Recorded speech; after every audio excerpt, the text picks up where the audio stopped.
Good? Okay. All right, so I'm going to have a little bit different take on this story, or in this theme, but go with me. So, the year is 2008, and my mother had just gotten married to my stepfather when I was 17, my father died. 5 years later, she remarried my stepfather, and they had gone on their honeymoon, and I had been left alone to my devices at my house in Warm Springs, Georgia, which, if you know anything about Warm Springs, Georgia, there's nothing to do. It's a one red light town, literally desolate. So I was alone, I was bored, and I was horny, because I was in my early 20s. So I got on, that relic MySpace, and I was looking for some trouble to get into, and I found a guy that was about 2 towns over, a town called Thomaston, about a 30-minute drive from where I was, but that's fine.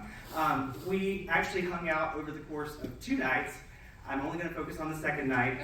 Trust me, there are things that happened the first night, something to do with butter that should never happen with butter. Anyway, so I was it's a different story. I was going to go over to his house. So this was actually the second night we were hanging out, was the night that my mother and stepfather were coming home from their honeymoon. So I decided I was going to cook a little something for them in case they were hungry when they got home, and maybe, they wouldn't ask any questions about where I was. So I, did like a meat and 2 sides kind of deal, and then I left.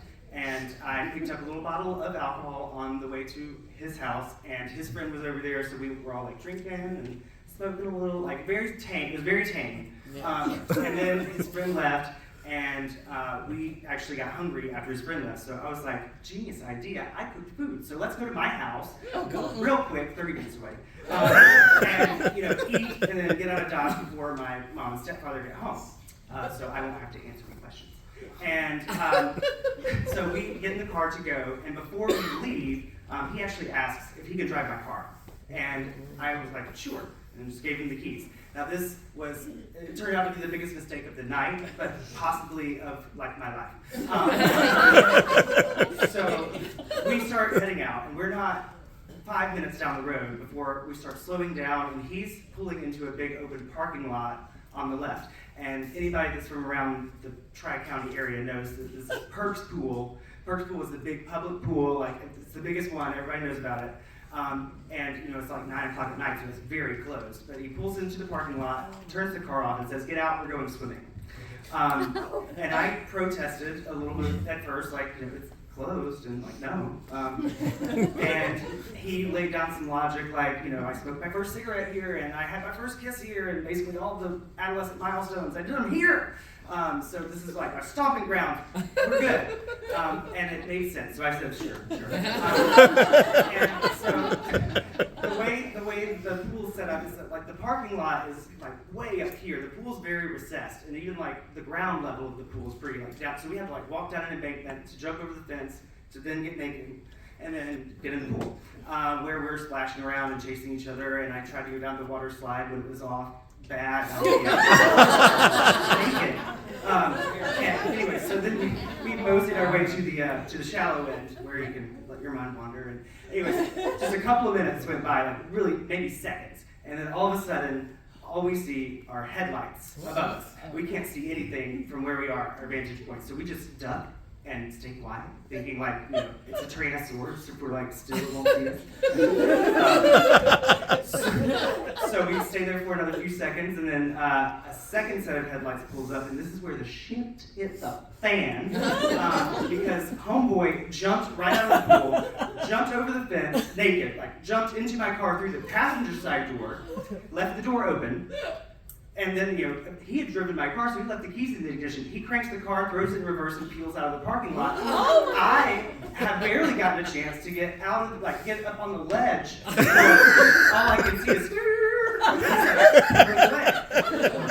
and so right at that moment, a figure is coming up to the fence, from the parking lot, coming up to the fence with a flashlight, and then holds a gun up, points it at me, and says, freeze, or not freeze, but like, don't move, whatever. Don't move. Your friends just hit my car with that vehicle. I've got the license plate number. The cops are on the way. This is my pool, by the way. I live across the street. I saw you on the security cameras. so yeah, the cops are on their way, don't move. And so, the crisis that I'm in, because obviously, like, my car's driving away, I'm standing there naked, he says, don't move, and I'm like, I don't know what to do. What do you do? So then, like, right as he's, finishing explaining, like, who he is and what's going on, I hear a car coming and see lights. It's my car coming back down the road, and I can clearly see, like, too clearly see homeboy sitting in my car, like his whole body, because my door is, like, wide open, but not only wide open, like, dangling. Like, because what had happened, when he put it in reverse, he didn't close my passenger door, so it hit a concrete pole while he was backing up and bent it all the way back around. It would never close again. So he's riding back, he's screaming from the street, get in the car! Get in the car! Let's go! Let's go! And I'm held at gunpoint. Like, no. So he goes on by in my car. And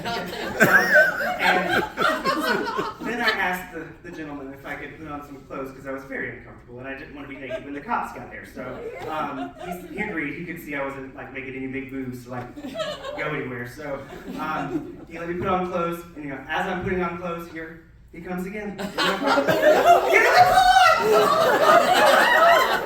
As he goes inside, this way. Again, I'm.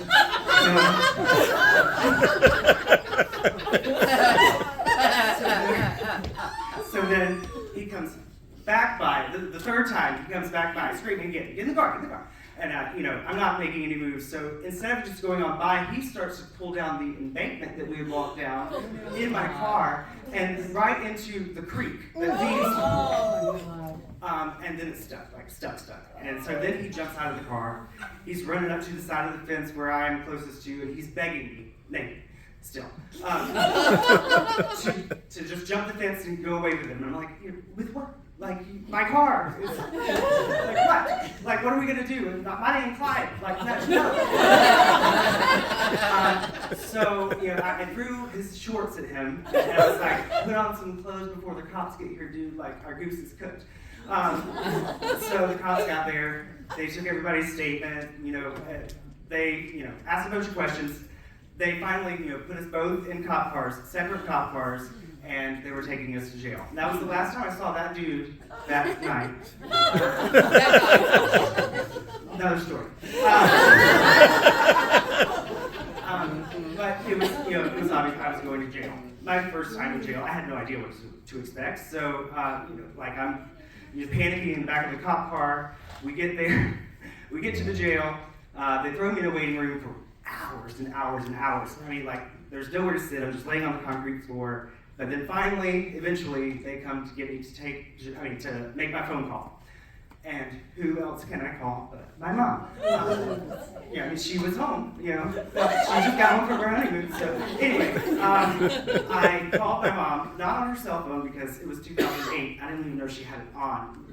No. So I called the house, the landline, because we had one of those old school answering machines where you could scream in it and the whole house would hear you. So I was like, that's my best chance. I promise I'm wrapping it up, I promise. So I'm screaming at the top of my lungs in the middle of the police station, like, Mom!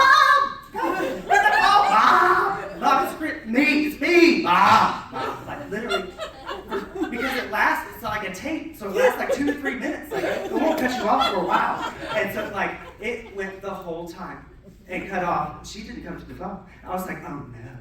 And I guess they took pity on me because they were like, just call her again.